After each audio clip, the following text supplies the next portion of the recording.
La méditation du jour a pour titre « Le Dieu de la patience et de la consolation ».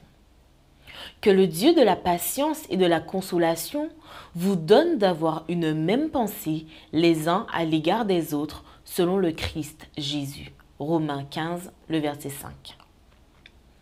La Bible enseigne que Dieu est patient. Exode 34, le verset 6, Romains 2, le verset 4, 2 Pierre 3, le verset 9.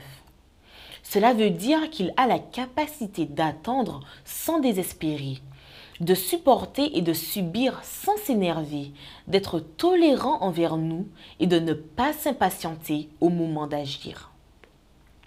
Je ne sais pas vous, mais moi je suis très reconnaissante.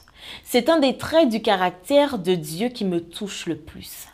La Bible enseigne aussi que Dieu est la source de la patience. Cette nouvelle me plaît encore plus que la précédente. Parce que nous avons besoin non seulement d'un Dieu qui soit patient avec nous, mais aussi de développer notre patience, ce qui ne nous est pas naturel. La patience fait partie du fruit de l'esprit, Galates 5, le verset 22. Et si nous ne sommes pas en contact quotidien avec l'Esprit de Dieu, nous finirons par commettre beaucoup d'erreurs. Offenses, intolérances, contestations, disputes, dont l'origine est notre impatience. Dieu, l'initiateur de la patience, nous donne la capacité d'endurer et de tolérer l'adversité de la vie et les relations humaines avec courage et sans nous plaindre. En lui, nous trouvons la force d'attendre tranquillement ce qu'il nous a promis. Grâce à lui, nous pouvons prendre le temps de prier avant d'agir et éviter ainsi l'accablement de conséquences désastreuses. Un Dieu patient et qui nous donne en même temps la patience est exactement ce dont nous avons besoin. Il est intéressant de lire qu'à la patience de Dieu, Paul ajoute sa consolation.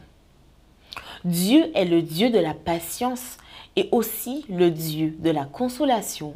Et cela est pour moi parfaitement logique, puisque dans mon expérience, j'ai souvent commis des erreurs, faute de patience, pour ensuite ressentir le besoin d'être consolé de l'échec ou de la douleur que cette même impatience m'a procuré. La consolation de Dieu est cette aide qui nous permet de réduire l'intensité des sentiments de culpabilité. C'est un réconfort qui vient exactement au bon moment. La vie chrétienne aurait été un martyre permanent s'il n'avait pas su nous consoler. Et si nous tentions d'être plus patients envers notre conjoint, nos enfants, nos collègues de travail, nos frères de l'Église et toutes les personnes avec qui nous sommes en contact? Si on se rappelle de la grande patience de Dieu à notre égard, ne serait-il pas bien de l'appliquer à nos relations et de veiller également à apporter la consolation pour soulager celui que la douleur afflige?